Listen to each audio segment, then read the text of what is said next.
Yeah, I got there. Thank you. Yeah, thank you. I appreciate it.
I think Brayden may be coming back because she has Daniel and Sam, but I don't think there's any girls.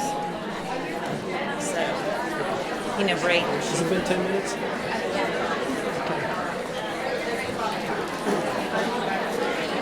Okay, let's push it out. We've just got a little bit longer, You guys can do this. You're in it for the kids, right? Okay, everybody. Everybody, if you can hear my voice, shake your head up and down. 1, 2, 3, up and down. Everybody. All right. Thank you so much. I know as teachers, and she has a question.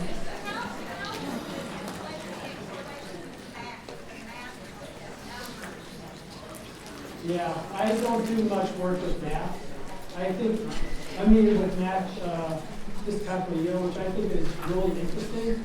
When I was in my doctoral program as a developmentalist, I learned how kids thought in terms of math. I find it really interesting, but I don't do anything with that. There is some relationship, there's no doubt about that. But I've got my hands full with doing stuff. At my center, we used to do about 50 evaluations per year. We do 200 evaluations now. And there's probably 75 kids on the waiting list for our intervention, so we definitely have our hands full. No doubt about that. And a lot of you guys have been asking really good questions during the break, but one of the questions was, what about kids who are English language learners? And that's a really good question because, again, my friend Linda Siegel in Canada, she just retired and she's got a long, really great career that she's helped thousands of children become confident readers and really has pushed the envelope quite a bit. In fact, in Ontario, where she lives, right now, Ontario is looking at reading as a civil rights issue. I don't know if you saw that come out probably about a month and a half ago, maybe. It's a civil rights issue. They're saying that school systems that are not teaching kids how to read are violating their civil rights, and they're doing something about it, which I'm like, wow, that's pretty fascinating stuff. And there's kids, I think in New York, who are suing the school system saying that they didn't teach them how to read. So what's happened is that over the last 10 years or so, people have become much more vigilant and interested in what's going on in terms of reading issue and reading failure. In fact, in 2011, a group of parents were coming back from a conference with reading, and they were commiserating on the fact that their school systems weren't doing anything to help their kids with dyslexia. In fact, their school systems were saying, we don't talk about dyslexia, we don't use the term zero, so don't talk to us about dyslexia. And they're like, well, there's this thing called free appropriate public education, that means all kids, not kids who know how to teach, it's all kids. And so they decided to form a grassroots effort, and they called themselves Decoding Dyslexia, which I find quite a fascinating name because decoding obviously is important to reading, And dyslexia is the issue, and we're still trying to figure out dyslexia, so we're kind of still decoding dyslexia. I don't know, it's just a fascinating name. When I found out about them in 2013, which is 2 years after their inception, they were in 48 states and 2 provinces in Canada. And today they're in all 50 states and 4 provinces in Canada, and are largely responsible for the legislation that is being considered or enacted in the 44 states that have done so. And they're the groups that are really making those efforts.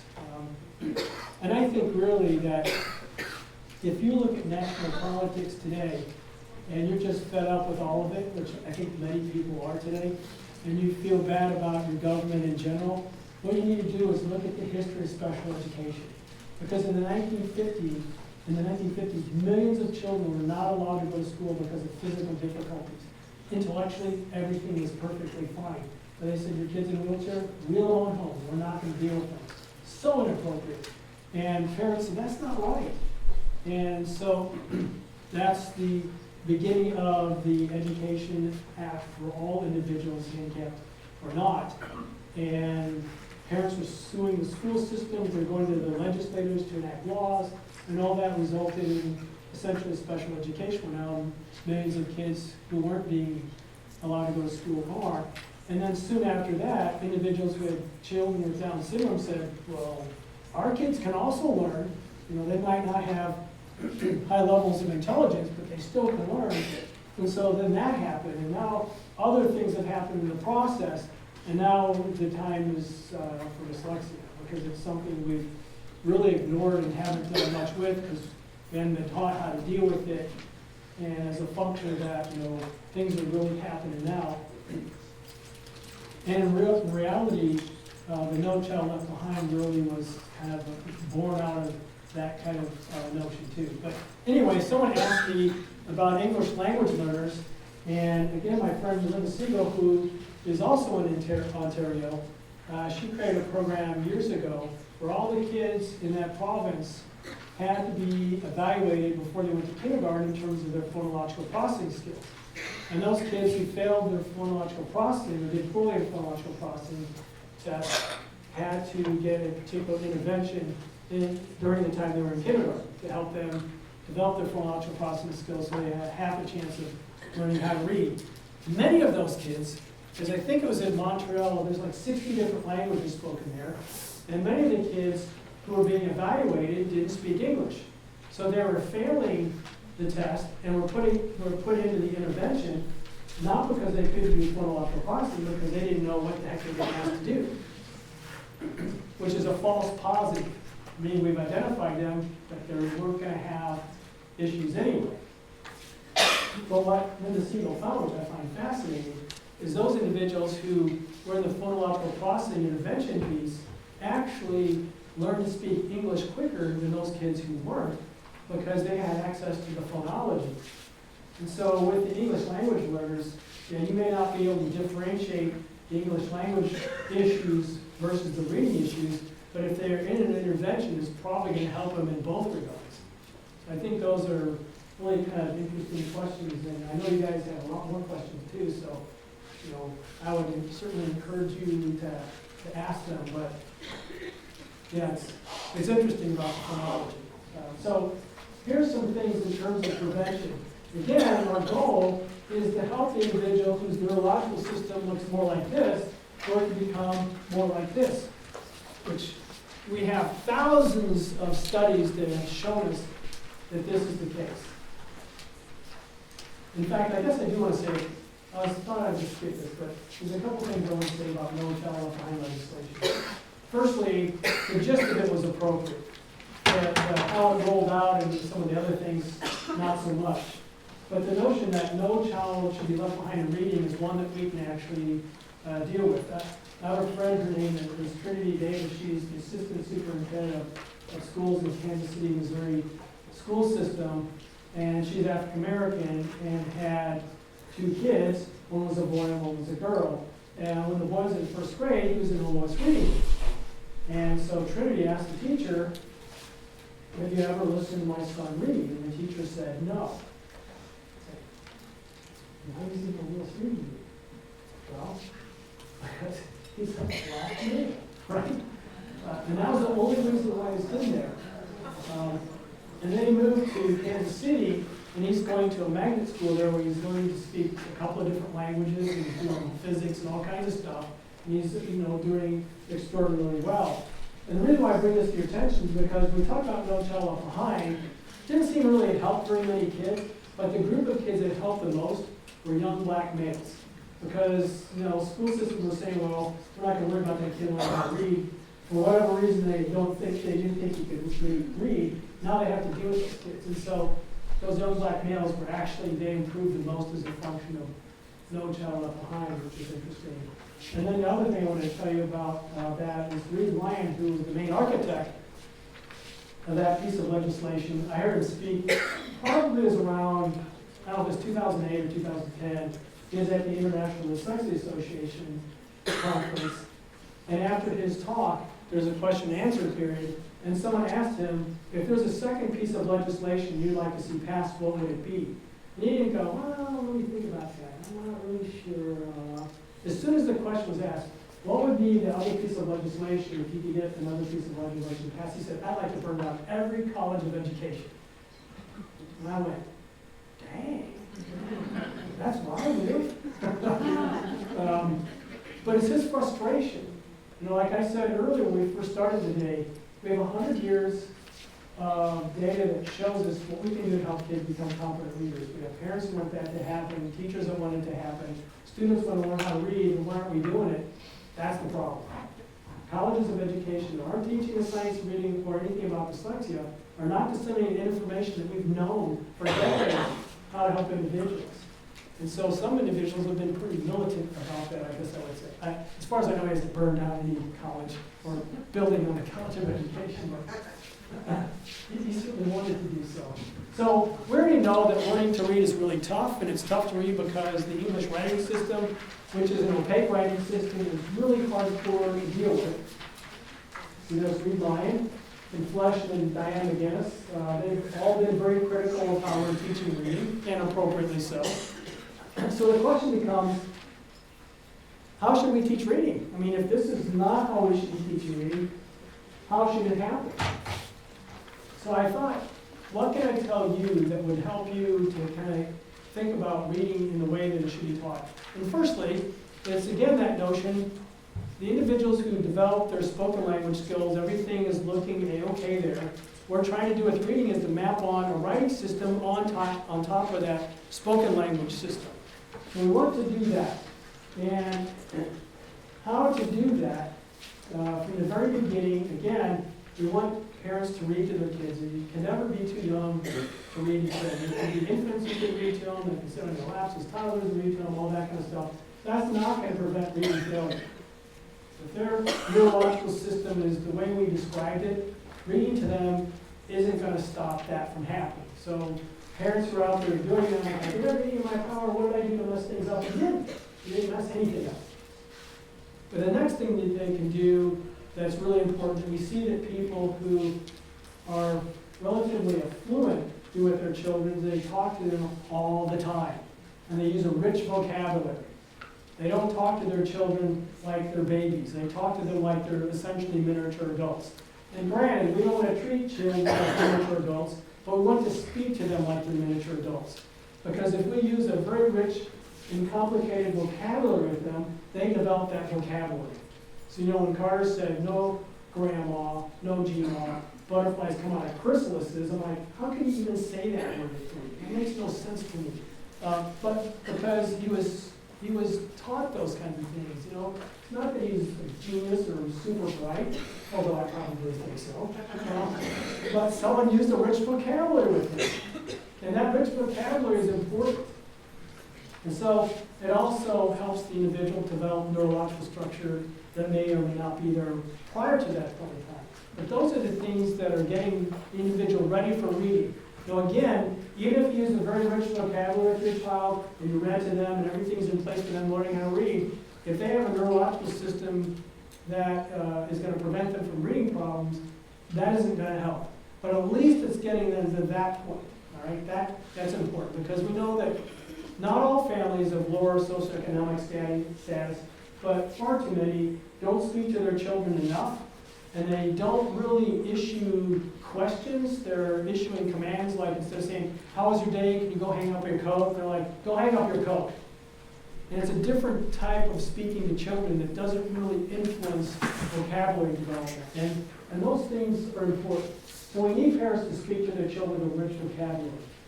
So when we're looking at reading, one of the simplest views of reading is called the simple view of reading. It's kind of nice. Goffin and Tunber, 1986. And we're still finding that this holds up pretty well as a structure to help us understand reading. Where reading comprehension is partitioned into decoding skills and to essentially your linguistic comprehension. The linguistic comprehension has to do with your listening skills, how able are you to comprehend what you're hearing, and your vocabulary. So if we're working with kids on rich vocabulary, that's helping with their linguistic comprehension, right? So those things are important. And then we look at decoding, letter sound knowledge is really important, and then word recognition. We need those things to be able to do decoding. So if a person has a reading comprehension problem, it could be because they don't do the mechanics of reading well, which is decoding. So if decoding is not good, then you might have really good listening comprehension, but the decoding is keeping you from having decent reading comprehension. On the other hand, if your linguistic comprehension is not very good, and you have good decoding skills, you still don't understand what you're reading even though you're decoding, right? So you need both of them. And as simple as that is, it still holds up today with some minor modifications to it. Now, the neurological substrate that is supporting this is very, very complicated, but looking at it at this level kind of describes what's happening. So every time this model is tested, we see is kids either have decoding issues, they have linguistic comprehension issues, or they have both. Most of the time, the kids are having problems with decoding. So the next question is, what are the most important initial skills to have if you want to learn how to read? And so these are the topics we've been discussing over and over and over today. I don't know if you know, we talked about Louisa Moats in the letters program. Louisa Moats says reading is like rocket science, right? In reality, however, the intervention for reading difficulties doesn't necessarily have to be rocket science. Like, there's things we can do that the underlying things are complicated, but we're not doing those underlying things. The brain is doing it for us. And so the things that are really important is to connect sound and letters together. That's really important. We need to have that first, because if you think of learning to read and write as figuring out the code, if you don't understand the code, then you can't use it. So we have to understand the code. We have to understand that the language that we're producing in terms of speech is a way of communicating, obviously, and then when we map on the written form of it, we got to make those connections really tight, because if they're not tight, then we're not going to be able to read very well. So that sound letter knowledge is important. Then once we have that, we can start doing the decoding piece. And decoding is to translate those letters into sounds, because that's what an alphabetically based system requires for us to do. Which again is a very beautiful thing, because as adults, if you get to a word you've never read before and never seen in your life, you've never seen this word, you can still read it. Because you have decoding skills, you understand how these things work together, you understand morphology and all kinds of other things you can employ doing that. If you ever read in synagogue or church and you get to an Old Testament name you've never seen before, you're not going to go, never mind, don't know what it is. You're going to give it a shot, right? And you're probably going to read it. It may not be pronounced correctly, but who's going to argue with that, right? Or if you get to a dinosaur, you're reading a dinosaur book, and you get to a dinosaur name you've never read before, you're still going to be able to read it. So an alphabetically based system that allows us to understand that it is representing our spoken language in written form, it allows us to read anything, provided we know how the system works. And so decoding that is the next thing we need to do. And once we've decoded, we need to synthesize those sounds that we've decoded from letters into sounds, synthesize them together into one unit, and now we're reading. That's the mechanics of reading. And of course, vocabulary is important, because if you read in terms of the mechanics of reading, you've decoded and synthesized, But when you say the word out loud, you don't know that word, so you don't know that it's a word, then we got a problem. That's why vocabulary is important. Because I think, when the National Reading Panel came out and talked about the 5 things that were important, and vocabulary is one of them, like, really? Why is vocabulary important to reading? That's why. I mean, it's important overall, but it's especially important for reading. If you don't know the word that we've read aloud, it's like playing the piano where you don't hear anything. It's like, how do we know we're doing it right? That's kind of an issue. And then, of course, we want to push comprehension, but in reality, if they're able to do these things, and they have a fairly rich vocabulary, then they're probably not going to have a lot of issues with comprehension. Although certainly there are some children who do. There's every which way that a person can be different is the same way that a person can be different in reading. So there's all kinds of different things going on with reading. Because I've had friends that, their kids were reading before they went to kindergarten, and I was dubious of that. Really? Are they really reading, or are they just, you've taught them to memorize the visual constellation of words? Some kids actually do that on their own, which is crazy. I don't understand it, because the reason why I have this side here is we have a child that is my wife's cousin's grandson. Wife's cousin's grandson. He was about a year of age, and he's fascinated by all kinds of different things. And he was on Facebook, on Facebook where they had the video stuff. He was reading, and I'm like, no. They're saying, okay, when I turn on the camera, look at the book and say, the cat is running. Ready? Yeah. The cat is running. Okay, now the next, I thought that's what he's doing, right? And then I actually met the kid. He's actually reading. In 15 months, he was a pretty decent reader. I'm like, going, how does that work? Well, there are people who can hear a song on the radio and go play it on a piano. How does that work? I don't know either. All I can tell you is the neurological system is amazing. So this kid was reading at 15 months, truly reading at 15 months, which is bizarre to me, just truly bizarre. But at 4 years of age, he memorized the periodic table of elements. You tell an atomic number, he tells you everything about the element. I'm like, this kid's really crazy. And I wonder what he's going to do in life, right? So anyway, he's fascinated by letters and stuff at the time, so he wanted a shirt, so my wife made a shirt. I said, you make him a shirt, I didn't even make him a tie. But so there's lots of variability. Some kids, most children, probably 95% of children, they really have to effortfully learn how to read. Another, that 5%, they just look at the stuff and somehow divine, someone read books to them and they figured out the sounds with the letter. I don't understand how that happens, but there's probably 2 to 5% of kids who can do that. The rest of us, even if we become really good readers, we still have to put an extraordinary amount of effort in terms of learning how to read. And then in the end, we're talking about even putting that much effort towards reading just isn't working for them. But we're all a little bit different. So comprehension is obviously the goal of reading, and always has been. And complex societies like ours requires us really to be able to read. Because if you want to learn about a dyslexia law, you can go to that state's website and you can read about it and get firsthand what the information is. So those things are important. So this is essentially the process of learning how to read, which sounds simple, but it isn't necessarily that simple.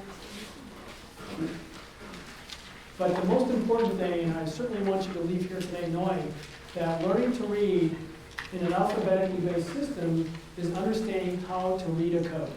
It's like a Rosetta Stone. It helps us to translate letters into sounds so that we can synthesize and then read the words. If we can do that, which I call the mechanics of reading, and other researchers call it the mechanics of reading, then you're going to be on pace to learn how to read.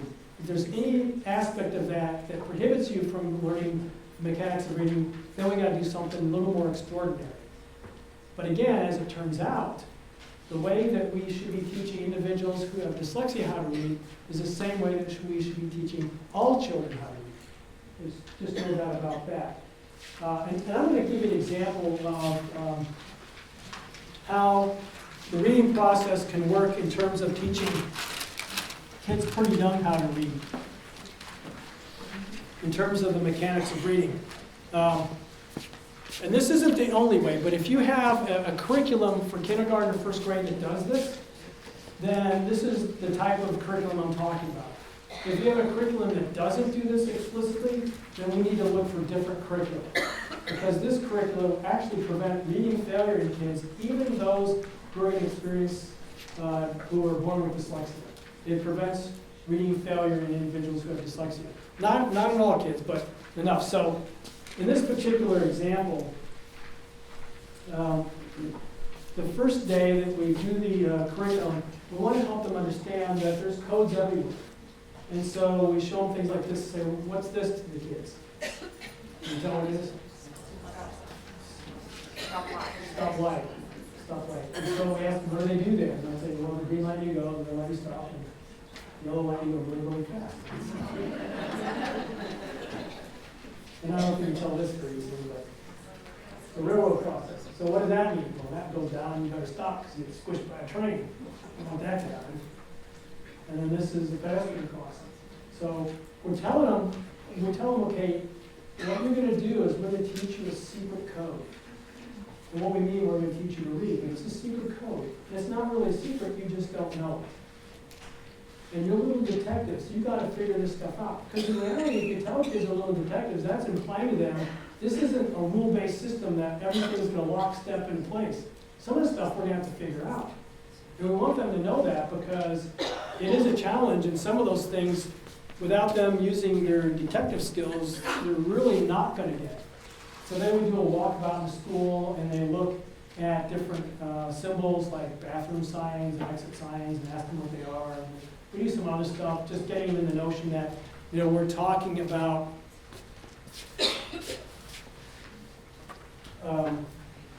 this particular code.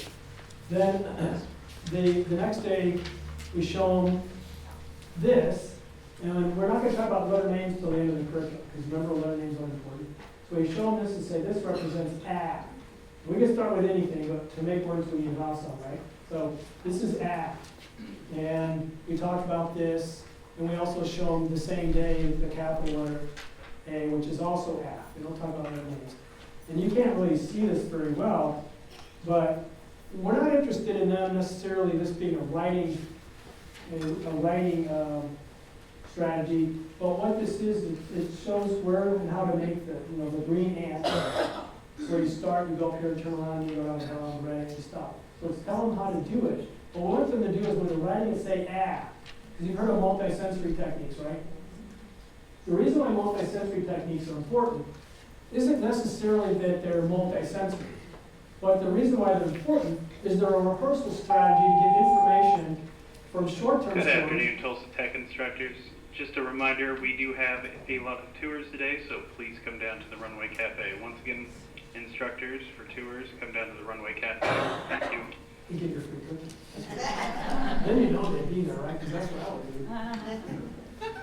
So multisensory is important because it's a rehearsal strategy. Because short-term memory, or the information that's in our head right now, our working memory, it gets into long-term storage by rehearsing it. And so when they're writing it and saying ah, they're connecting those two things a little bit more stronger than if they didn't, and then it gets in long-term storage. And I personally don't care if they do it on here, if they do it in the air, if they write it in sand or on someone's back. It doesn't really matter. What's important is they're doing this at the same time they're saying it, all right? Well, then we show them, we show them this is a, and then we show them some words with a, and we always show them apple, apple, right? But we don't want them just to know that it begins at the beginning of the word. So we're showing them and act. So it's in the middle of the word here. It's in the middle of the word, because we always kind of show the new sounds at the beginning of words, and then they don't necessarily get the connection. It can be anywhere. Well, this can be anywhere. Cat. And so then they, for their small group activity, they're writing the lowercase and uppercase while they're saying which is connecting that together. The next day, they come in, we review, we show them the letter A, ask them what that is. They say because they've been practicing that kind of stuff. And then we show them this, we tell them, We show them this at some point too, this And then we show them words with it, like hand, right? You see, you gotta listen for it, it's not in the very beginning. And neck is in the beginning. And again, they're going to be practicing writing the letter while they're saying it out loud, because wouldn't that connection be made? And during small group activity during this, they're writing the A and saying ah, and this, and saying because wouldn't that connect? So you can see how this is going, right? What we're doing is we're showing them that these letters represent sounds that they already know. So we're doing the same thing the next day with T. Review A and then N, show them T. And tell them it represents T. And then we show them tiger, tiger. And this is my favorite. Tent, because it's the beginning and at the end, right? And again, they're going to be in small group activities of writing A saying ah, writing N and saying and writing T and saying T. So we want them to get that connected. And then the next day, they come in and review the word, review A and a T, and we tell them, okay, today we're going to do something different. What's this sound here? The kids say, ah. What's this? Good. What's this? Let's put together. Ant. What are they doing? Reading. And how are they doing it? The mechanics of reading. They're learning the correspondence between the sounds they already know and the letters they don't. And now they're learning that. Now they're learning how to decode and synthesize. They're actually reading. You know how many kindergartners can do this? Practically all of them. So what we're doing essentially is we're creating a temporary transparent writing system. So remember, a transparent writing system is one in which kids are going to learn how to read them pretty easily. Why don't we do that for our kids? So if they can read the word ant, what else can they read?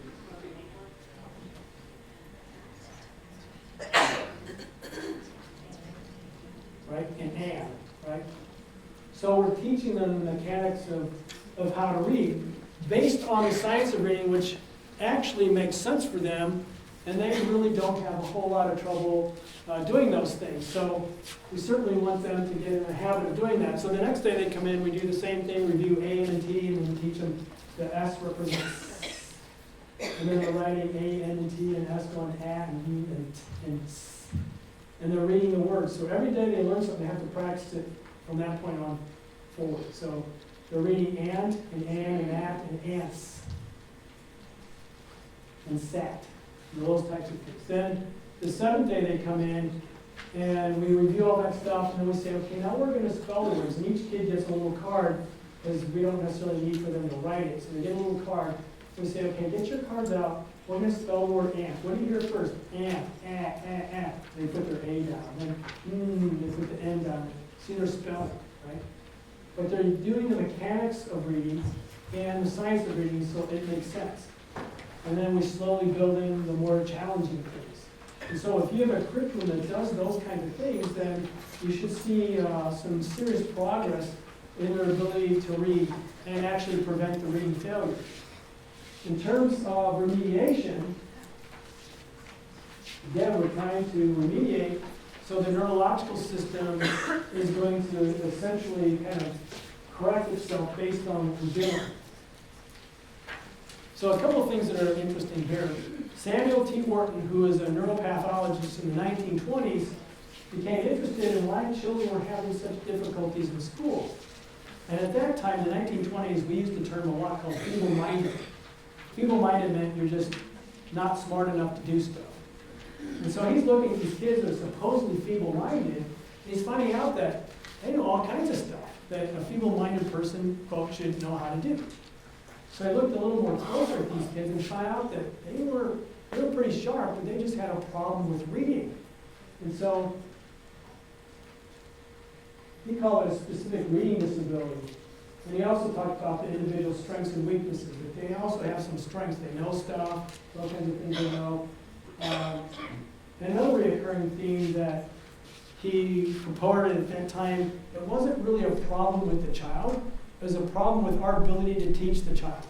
If we would teach the child with curricula that was specifically addressed to them, they would have no problem learning, or they would struggle probably to read, but they would become readers. And so Wharton, Samuel T. Wharton, partnered with Anna Gillingham, and Anna Gillingham is a psychologist who would create curriculum based on what he is finding in terms of neuropathology. And so that technique became known as Gillingham, or OG for short. So he used multisensory structured language. Multisensory, again, the notion of really rehearsing that information. There's no real scientific evidence that this multisensory piece by itself is, whether you do it auditorily or like Lady Bell does it in terms of producing the sounds, like they talk about lip poppers, because they pop, pop, pop, P sound. You teach phonology based on producing the sounds, or other programs, like Wilson program, use auditory based. So there's no really any evidence that any one of those is any better than the other, just so you get the concept addressed and into long-term storage. So aspects of the program, to begin with phonological awareness, sound and symbol association, right? Syllable instruction. Of course, they're going to be doing something before syllable instruction. Morphology, syntax, semantics. And these things that are all also true of Orton-Gillingham approach. And these Orton-Gillingham has kind of changed and been modified over the decades. So they started this, the late 1920s, developing these things. They started using them with kids, trying to help them learn how to read, and they've modified it as they've gone. So it's improved as a function of what's going on. And Orton-Gillingham is not just, Orton-Gillingham, that's the only approach. Orton-Gillingham is a structure that lots of people based their programs on. So the Wilson language training is Orton-Gillingham. Alphabetic phonics, any guys use alphabetic phonics? Is Orton-Gillingham based. Lindenwood-Bell, Herman approach, all of these are variation on that theme. They didn't create anything really new on their own. And Susan Barton, I know some of you guys use Susan Barton's project. Some do, some don't. But what's interesting about Susan Barton is, again, she didn't create anything new necessarily, but getting Wilson training and Lindenwood-Bell training is really expensive, isn't it? Thousands of dollars, many, many hours of studying, you gotta pass out to be able to do it. And Susan Barton said, I don't think that's true. I think we could probably put some videos up online and parents can buy them and work with their kids themselves. And she's right. But not all parents can work with their kids. You can learn this stuff and work with other kids, but your own kids are like, not so much. Right? Somehow, I don't know why that is, but I know that's true as well. But what she did is kind of like what Michael Dell did in the computer system with computers, because you know that every week there's something new that comes out and computers become obsolete fairly quickly. And so these like Compaqs and IBM, those places would have PCs stored in their warehouse, and then people were buying out of the warehouse, and they're like, well, if they're there for any long, like the time they're obsolete, so they're throwing a bunch of computers away, essentially, or cannibalizing them. So Michael Dell thought, what we ought to do is people will order what they want, and we'll build it on the fly and send it to them, so we never have obsolete computers. And it's really worked out well, because that's a really interesting way of doing business. That's kind of what Susan Barton did here. She packaged it in a way that other people could use without spending tons of money and getting training that she didn't really think they needed. And it works. I know a lot of people use the Barton program, and it's worked for them. But they're all Orton-Gillingham types of approaches. Our approach is kind of similar, and these are the things that we are doing. They're kind of similar. The one thing that's really different is that we use the phonemic discrimination test. And I'm going to tell you why we do it, and I'm not going to bore you to death about it. But I told you that early in the late 1980s, early 1990s, we were looking at why kids who were good readers and what's different about poor readers. And we found that the way that poor readers and good readers process speech sounds actually turned out to be different. And so we developed a technology to help them to improve their ability to process speech sounds. And we call it the phonemic discrimination test. And the one study I want to tell you about, because I think it's interesting, is what we did is we had kids listen to CBC words and non-words. And what they were supposed to do is delete either the beginning or ending sound from the word. So like bug without the buck would be sag without the g would be. So, that was the task.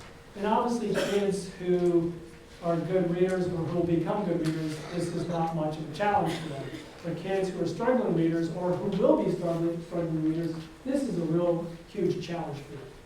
And so the phonemic discrimination task, we have them tell us the difference between different sounds. So they might hear A, that'd be the same. A, I, different.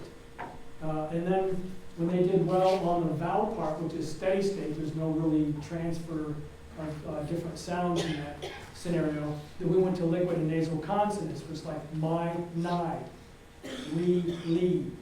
And so for the brain to figure out they're same or different, they have to realize, oh, that re and lee, the E sound is the same, r and l are different. Oh, there's two sounds in those syllables. That's interesting. Now, if you ask a kid what they're doing, they have no clue. But the brain has to figure out that pattern. There's no other way to figure that out.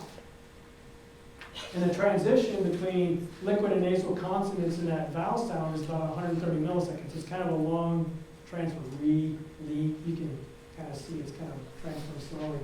And then they got training on plosive sounds, which the transfer from the consonant to the vowel is like 30 milliseconds. It's really rapid. It's like B, D. Is that the same? D, D, So they have to listen very carefully. Then they heard a longer version of the task where they had to tell me if these syllables were the same as these syllables in the same order, like re, lee, that's the same, but re, is different. And you're sitting there going, oh my gosh, this is crazy because you're tired. Okay, you could do this if we're early in the morning. But they have to listen to the sounds, and because they listen to the sounds, they were able to actually do this task better. So which is interesting, is this their performance before we did the intervention? And you can see the second grade, reading disabled kids on the bottom did very poorly, the third graders didn't do really great, and the good readers did pretty decently. And so when we did this particular training, we only did them listening to sounds. We didn't say to them, can't you hear the word cat? There's k, act. And if we took off k, there'd be act. Well, we didn't do any of that. We just did that discrimination task. That's all we did. And then as a function of that task, the kids who got trained in it, which are the ones that went up, did much better than the kids who didn't get trained in it, who were the comparison group.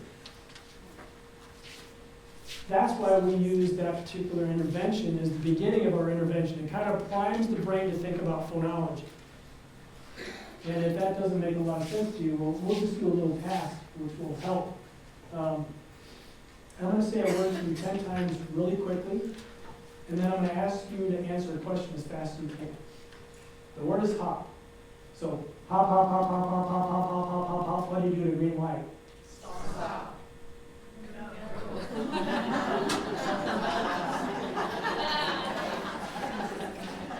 Your brain was primed for phonology because you talked, right?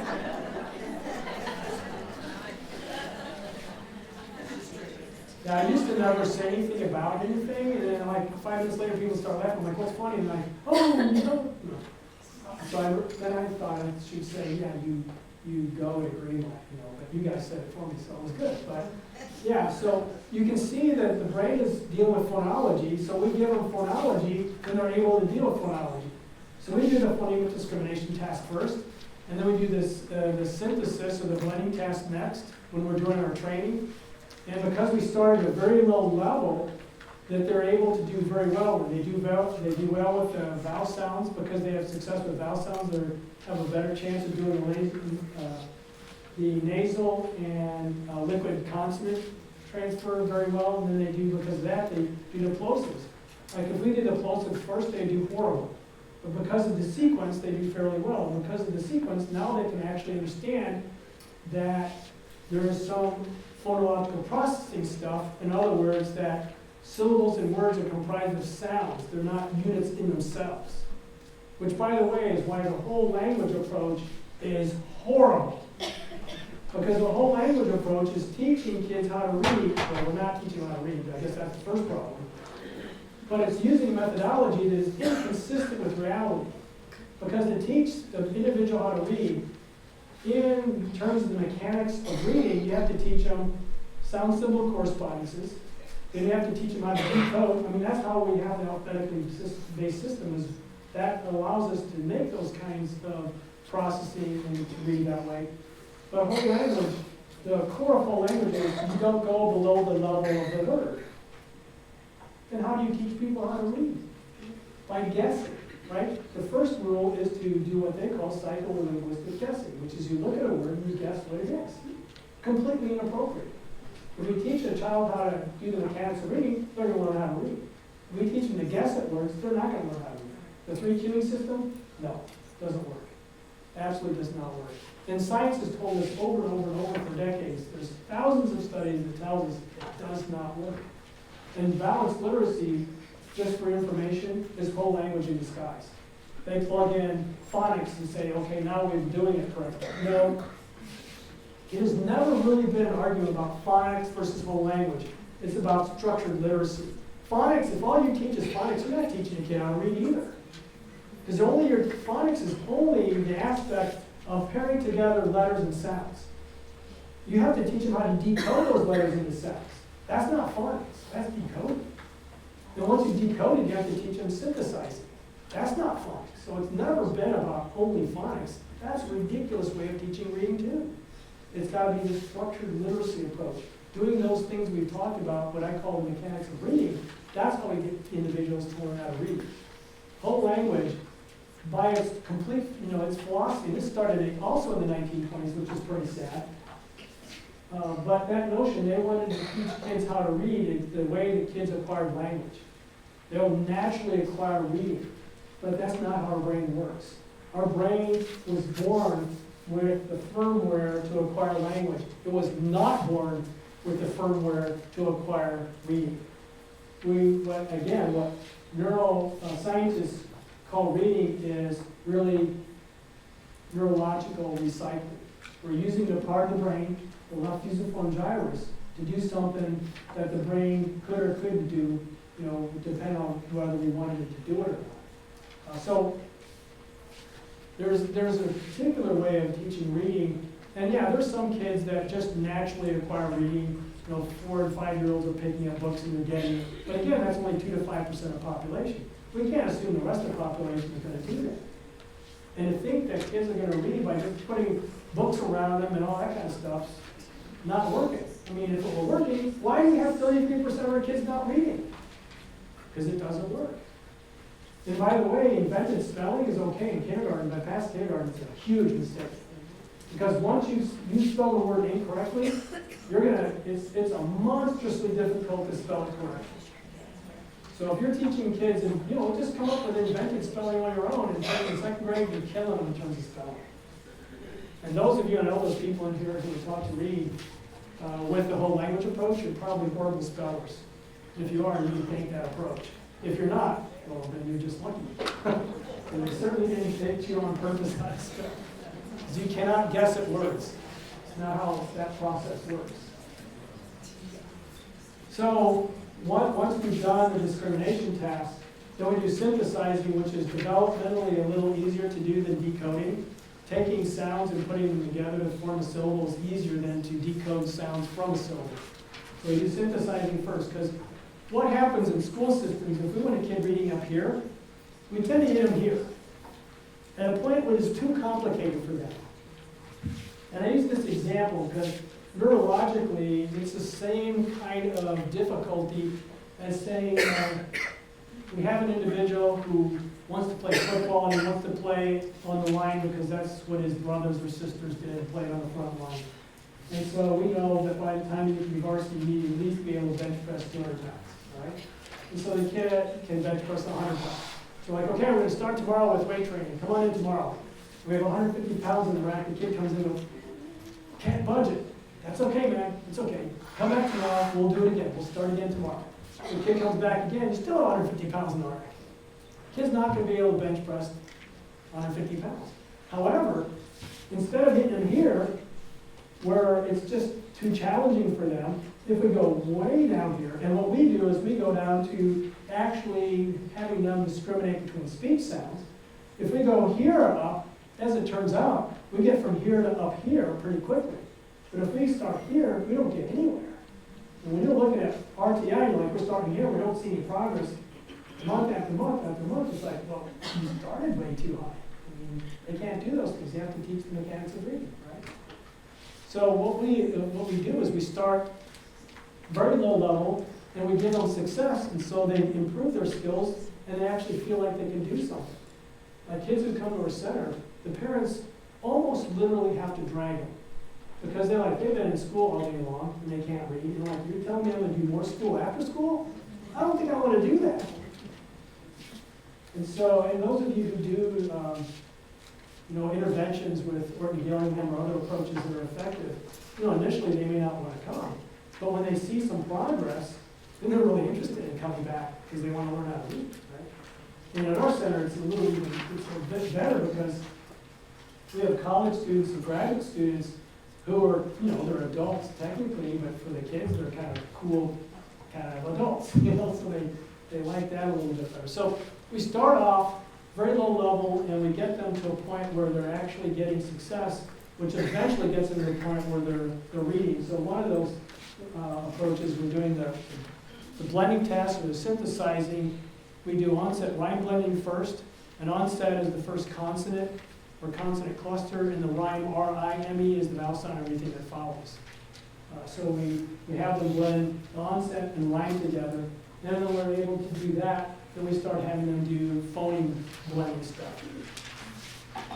And we're also going to be working on letter knowledge, which is connecting the sounds with the letters, as we're doing some of this. So we don't go in necessarily this sequence, like this. We're going to do a couple things at the same time. So sound letter correspondence is important, and we're going to get them doing some things that they already can do. So sound letter training, and we've used, you can use any kind of format, but again, we're trying to do a sound letter correspondence is get that sound connected with the letter and get into long-term storage. Because as psychologists we know, and cognitive psychologists and cognitive scientists, we know that if we actually got something in long-term storage, it'll be there forever. We'll have a hard time maybe getting it out.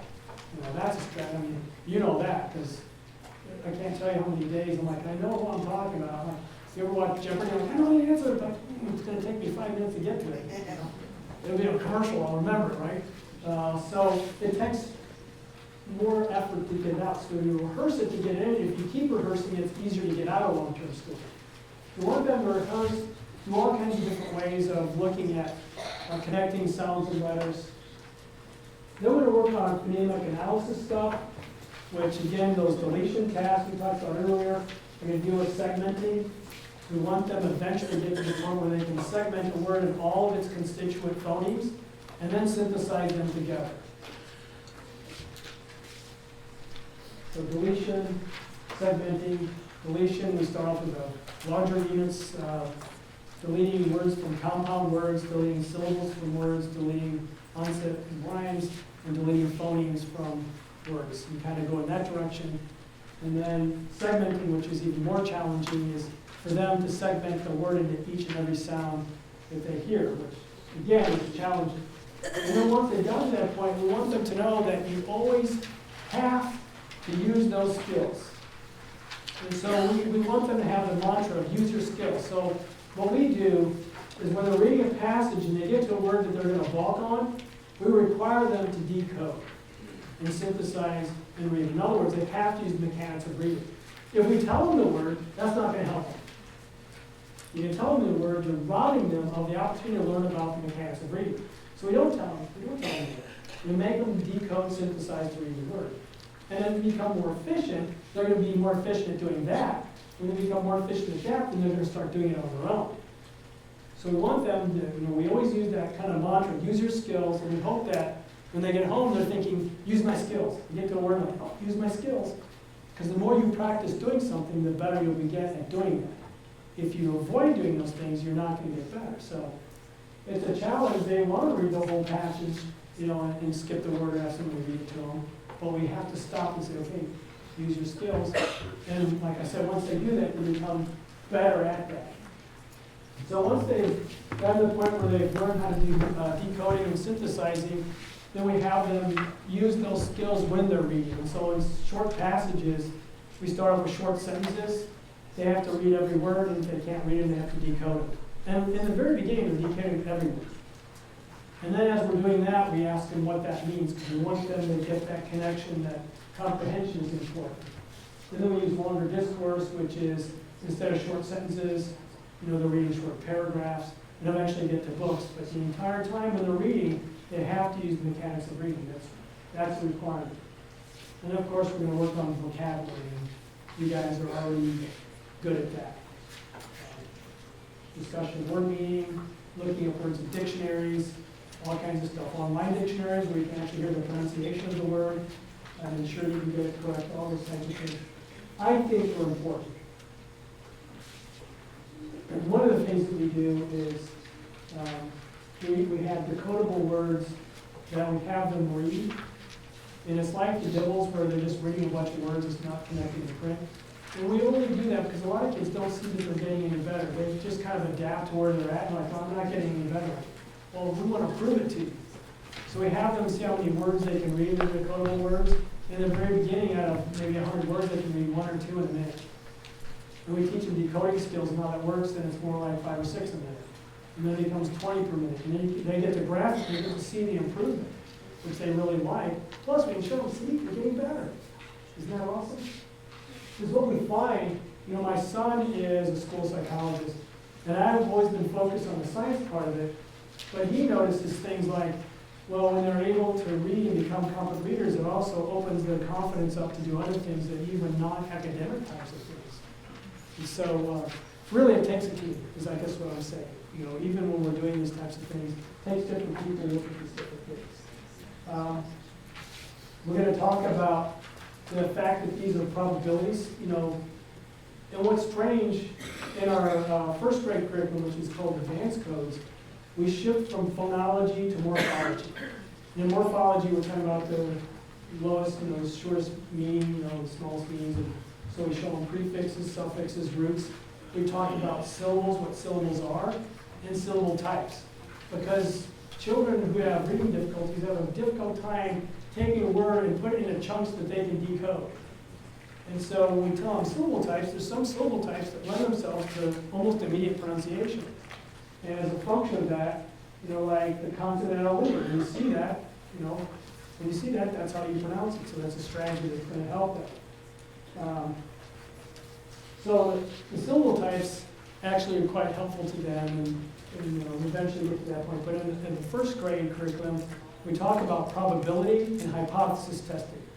And you think that you can't say words like that to first graders, but they understand it. You tell them what hypothesis testing is, and define it for them and understand it, then, they're, in other words, when they get to a word that has an alternative spelling, they try the one that makes sense first, and then try a different one. No, hypothesis testing. So they know they need to do that, and we're talking about probability. And they get that, because we're telling them it's not going to be the same way in each word. And then we work on spelling. And it's really got to be fun. And at centers, they can be fun. In school, you can make it fun as possible if you're still in a school setting. But we can do things like if the kid has, ADHD, they can sit in the chair, we ask them a question, they spin around, and they answer it. We ask them another question, they spin around. You can't do that in the classroom because you get dizzy from all the kids spinning around. Because one kid's spinning around, then all of them got to do it. And the next thing you're like, can't do it. Get nauseous from watching it. So it's got to be fun. In ADHD, there's only one thing I want to tell you about. The rest of it you already know about, but I have it on here as a reference. But one thing that's kind of new, that's kind of a new scenario, is the treatment approach. I'm not a proponent of supplements. My cousin's husband is an exercise physiologist. And one of the jokes that exercise physiologists have is they don't have very many humorous jokes. Well, one of the jokes is that Americans have the most expensive urine. Because we use a lot of supplements that are completely unnecessary. Like we think, well, I don't want to get sick this winter, so instead of having the recommended amount of vitamin C, I'm going to megadose on vitamin C, which actually makes our body work harder to excrete it, and we just urinate it out. So we have the most expensive urine. So we instead of eating properly, we use supplements all the time. And actually, as it turns out, to get a diet that's rich in vitamins, the best way to do that is to eat foods that are rich in those vitamins in the first place. Supplements, plus half the time you don't even know what's really in the supplements. So I'm just telling you that because I'm not a big supplement person. And I'm also not a person that we know in terms of science. I don't get down on sugar because all we know about sugar is a high-calorie, non-nutritive substance. It doesn't cause kids to go wacko like in Halloween. Yeah, we're all crazy because it's Halloween. You know, I'm gonna get candy, awesome. I get excited thinking about all the Snickers I can get for my kids back. Right? So, you know, it's not the sugar itself. So I'm not really a proponent of. I mean, I know diet is important. There's no doubt about that. And there's some diets that can be challenging for kids. There's no doubt about that. But as looking at a whole, supplements for a solution of ADHD is not going to really be very helpful. However, we found that DHA, which is an acid that is important for prenatal neurological development, and it's also very important for older adults to sustain their cognitive functioning as older adults. We found that kids who have ADHD quite often have very low levels of DHA in their blood. As a function of that, there's been this discussion of perhaps supplementing DHA by giving them, supplements that have DHA in it. And so, before I ever tell a parent, this might be a good idea or not, I have to look at the science. And the science was telling us, yes, it looks like DHA might be helpful for kids. And so DHA is something that you can get in this format. And what is recommended is to have a format where you're at least getting 600 milligrams per dosage, and this one gives you 734, and about 2 to 3 times the EPA that you get in the DHA. And if you do that, this is what we found. The 2 kids that we asked the parents to use it in the last year to use it. The first kid, the red box, on the TOVA test that you saw, and anything below 0 is in the ADHD range. And this is standard Z-scores. So a -4, for those of you who know much about the standard normal curve, a -4 is horrendously poor performance. Horrendous. And so the kid was evaluated in a -4. Then I told him, let's try DHA. You'll be the first kid we try. Let's see what happens. So we had them take 1 dosage in the morning of DHA, and they popped up to the -2.3. And he could feel the difference. He's still in the ADHD range. So I said, well, let's double it. Let's double what we're giving him. And so he went up to -0.4, which is barely in the ADHD range on the TOVA. And I said, well, let's leave it at that, come back in another month, and let's see what's going on. It is now, bless you, performing in the non-ADHD range. So we're getting an effect with a supplement you can buy over the counter fairly cheaply that isn't going to cause you to not sleep at night and not to lose your appetite, which a lot of those stimulant-based medications do, right? This may not work with every kid, but I'm thinking, let's try this first. If this doesn't work, okay, then let's do something else. The second kid was just evaluated a month ago. He's a -3, and he went from -3 all the way up to 0 the first time we assessed him. He also had depression, and his parents were like, you guys are awesome, you don't have depression anymore. But I don't think the DHA had anything to do with the depression. But you know that if you have ADHD, that's going to cause you anxiety in some kids, depression. So the alleviation of the ADHD side of it probably helped with the depression. And maybe he didn't really have, bona fide depression. It was depression because of ADHD, in other words. So I'm showing you this because this is a different way of looking at ADHD that I think more science needs to be done before we start going a little crazy on it. But when you get this kind of results for something you can get at GNC or even at Walmart, seems like a pretty decent approach. At least that's what I'm telling parents. Here's an opportunity to try something different.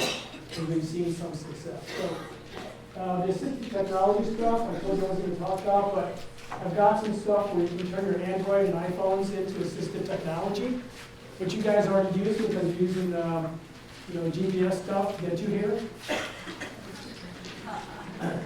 But You know, right now you can take photos and it'll read for you, right? You can take photos and you can dump it in one word, and it'll read it for you, do all kinds of stuff for you. So I'm just showing you here with Android and with the iPhones and some of these things, how to make that happen on your cell phones. So I think, you know, what you heard at lunch is pretty decent. So what questions do you have? There's a couple of things that were shown these to me, but what questions do you have? Yes. I'm a high school special education teacher, and I have a student who doesn't have a diagnosis of dyslexia, but I'm pretty sure that he's also IE. And he knows the sounds, but getting them together is the problem. How do I get from this point to this point?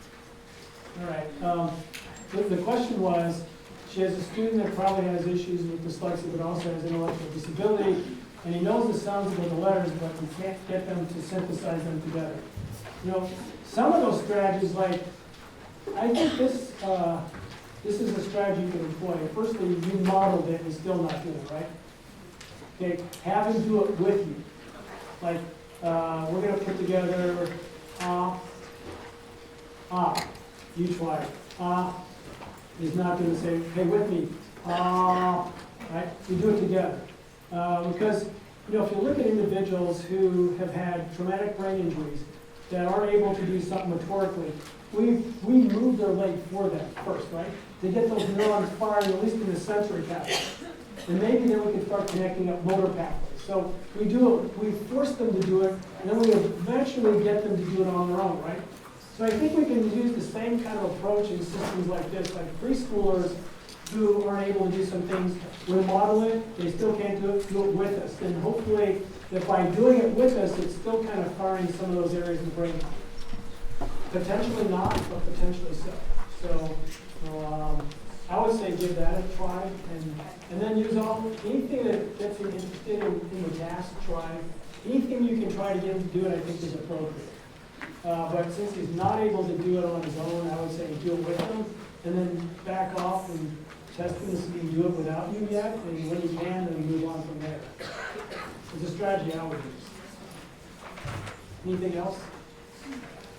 Yes? What are your thoughts on like non-traditional therapy as far as interactive metronome and listening therapy? The question was, what I think about non-traditional therapies like interactive metronome and things like that. Remember I said there's this much to know about the brain and we know about this much? The interactive metronome is one of those scenarios I don't know necessarily is going to work at all for reading. So I'm not going to go there. But I know that individuals who have had traumatic brain injuries and aren't able to do certain things, again, what interactive metronome is you're moving body parts to the metronome. And that helps to, again, fire neurons that may be opening up pathways that haven't been used before, that then can be used for something else. I don't really know that yet, but I've seen individuals who have used interactive metronome have actually improved some of their thinking process. But I'm not, there's no evidence whatsoever out there right now that it's going to help with reading, but I can see how potentially it would work in other neurological areas, so if it works there, how can we get it to work? But see, those parts of the brain, they're not really dealing with anything with work at all. And that's what the whole thing is, thinking out, sensory motor pathways, and that's really not really happening back in the parietal and occipital temporal areas, but, The dyslexia evaluation tool, has it been normed? Is it available for usage? it's been normed on 2,500 students, and we're re-norming it right now because it's been a number of years, and it was available. And the reason why we even have the tool itself is many years ago, it's like the early 2000s, late 1990s, a parent asked if we could evaluate their child. Like, of course, that's what we're here to do. And it was like, well, we're 500 miles away. And I said, we'll do it on the weekend. So, well, I don't think we can really go that far. Is there anything else we've got that's anywhere near them? I said, no. And I thought, well, let's do it online. So we developed this. So it tells the parent what to say. The parent says to the kid gives a response. The parent checks what the kid's doing. And what's really cool about it is if the kid, hits the discontinue rule, they don't know it. They just think they're going to the next text. So it hides a lot of stuff that they don't need to know. And the dynamic segmentation task, which is a bear to do on paper, the computer tells you what to say next. Now, having said that, it's been online, but my partner, who was hosting it for me, committed suicide 4 months ago. And that's sad for a lot of reasons. Jay was a wonderful person. If I had any idea that he's thinking about that, I was certainly trying to do something about it.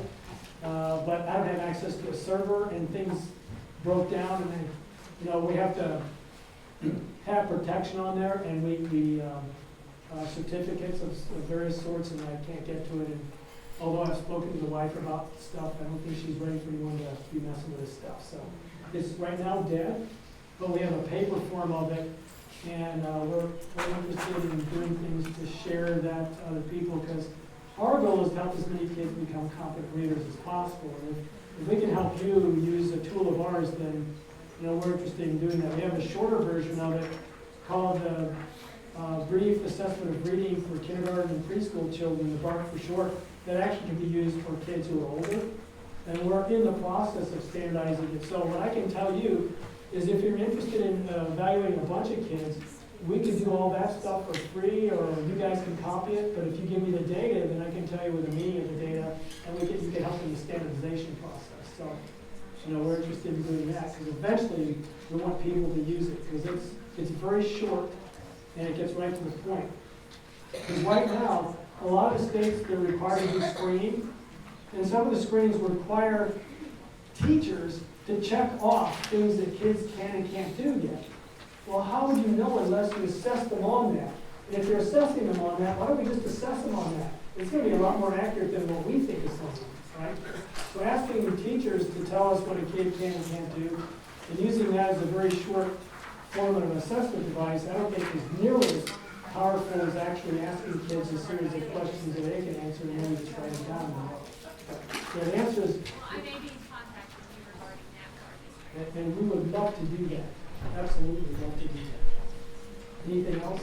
Could you tell us the name of the curriculum you guys use? I did not tell you the name of the curriculum, because my job is to teach you about this stuff, not to promote our own stuff, but it's on the other side of the card. So.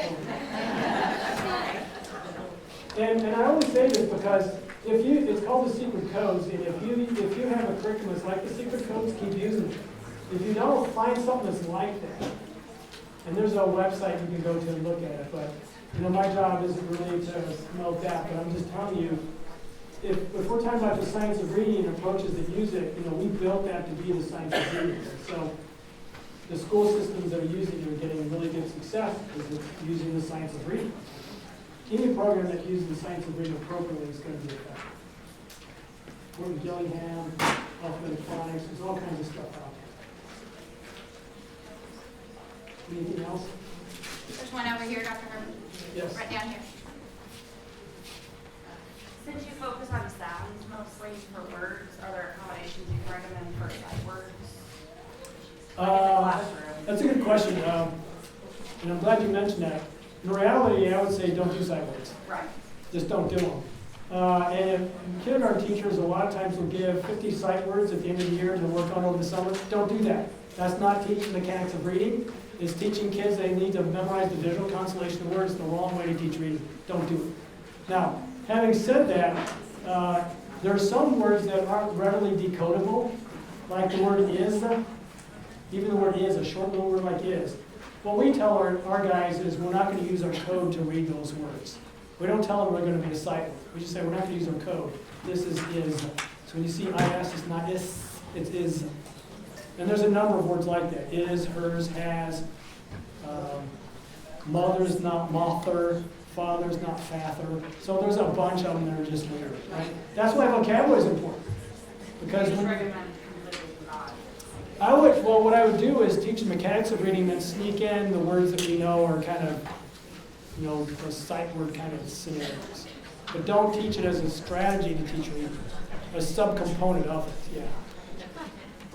And I have to say, for you guys as teachers who work in your classrooms all by yourself, you did a really good job today. Because I know when you're And you get out by, when you get, a lot of the teachers, all you want to do is talk about stuff going on in the classroom. So you got back on point really easily, so that was pretty amazing. You can tell the hardcore people that sit in the middle and have stayed. Thank you.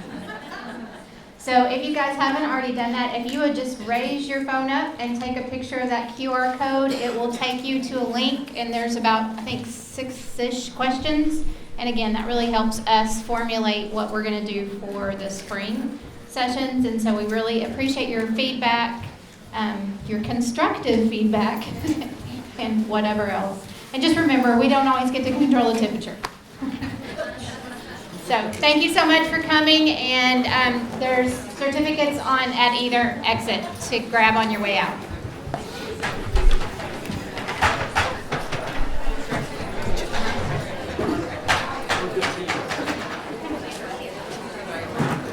I thought I'd give a little longer time for Q&A. It was like,